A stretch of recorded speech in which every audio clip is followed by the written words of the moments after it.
சிவனை வழிபட்ட தலனதை நம்பிக்கை வச்சுருக்காங்க.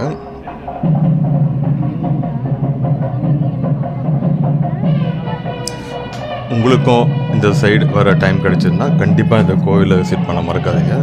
ரொம்ப ஒரு பவர்ஃபுல்லான டெம்பிள் இது. எல்லாருமே அவங்களோட வேண்டுன எல்லாமே நிறைவேறதா சொல்கிறாங்க. நீங்களும் கண்டிப்பாக இந்த கோவிலுக்கு சிவனோட அருளை பெற தவறாதீங்க. தேங்க்ஸ் ஃபார் வாட்சிங்.